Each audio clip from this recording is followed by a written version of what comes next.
everyone. Welcome back to the Creative Corner, and this is Stitches and Stories, and I am your hostess, Ashes, and this is, of course, our Creative Corner, because this is where creative chaos happens. So we are continuing to work on the pet blanket today. It's making progress. We're getting there.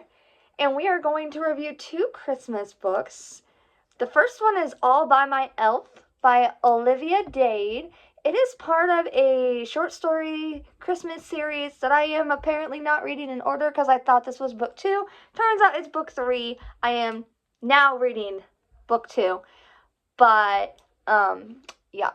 They're not connected. They're just standalones, and they're by different authors. They are currently super cheap on Amazon, all right? And these are big-name authors, like Ali Hazelwood was the first one in the series. So I highly recommend go picking it up.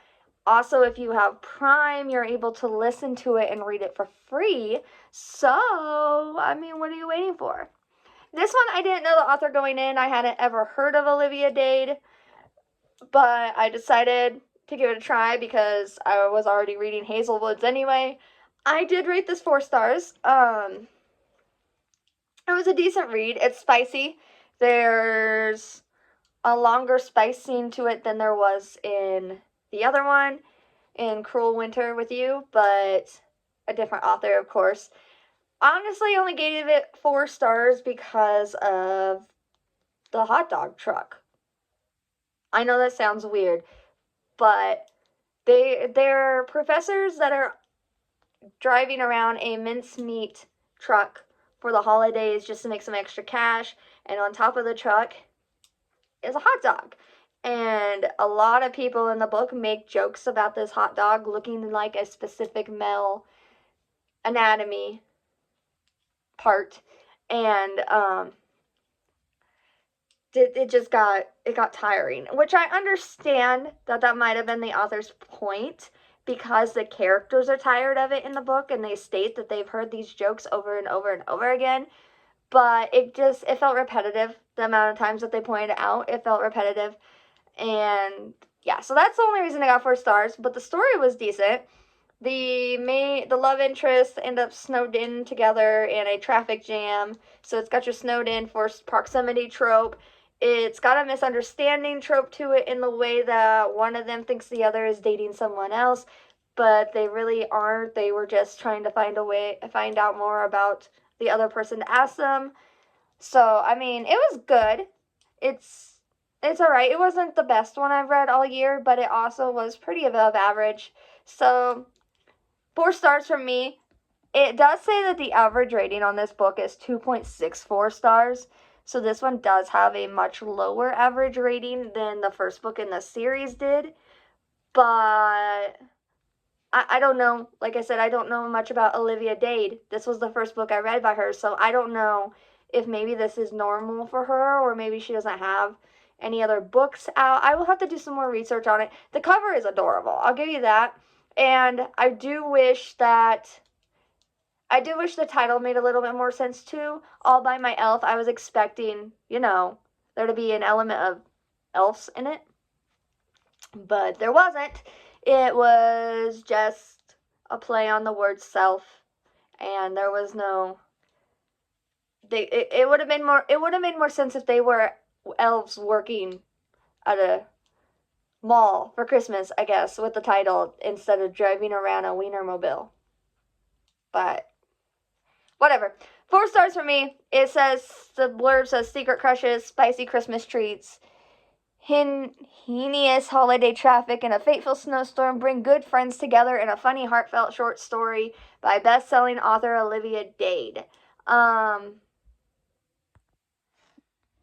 My phone freaked out there for a second. So, yeah. So I guess she's a best-selling author, but 4 stars from me on this one. Now, the next book, I knew I was going to love the moment I saw it pop up. Okay, it is called Krampus Hates Christmas. It's by Andy Van. I hadn't read any of their books before at all, but it came across my feed from another author, and I really can't tell you who shared it, but it was for free on this one site, and I considered not grabbing it because of the fact that I don't really like downloading EPUBs, even though, I'll give free EPUBs. They're not my favorite to put on my Kindle just because the cover doesn't show up on my Kindle. It's an aesthetic thing. And so I was going to go buy it on Amazon. And then on Amazon, it was like $3. And I could have got it for free. And so I decided to go ahead and grab it for free. And so I picked it up. And I loved it. I'm just going to say that right out. I gave it 5 stars. I love Krampus. I think Krampus is great. I'm not a huge horror fan, though, so I don't read much things with Krampus in it because he gets this really bad rep, like, right? But his legend comes from, like, Germany and Scandinavia and that kind of stuff, and he was basically Santa's polar opposite, where Santa treats the good kids, he's supposed to punish the bad. And in here, him and Santa are twin brothers. And Krampus wants to help Santa, but he can't because he's lost his holiday spirit. And so his brother-in-law sends him to Earth and makes him pretend to be a human to find his Christmas spirit. And he ends up finding true love along the way. This is an MM romance.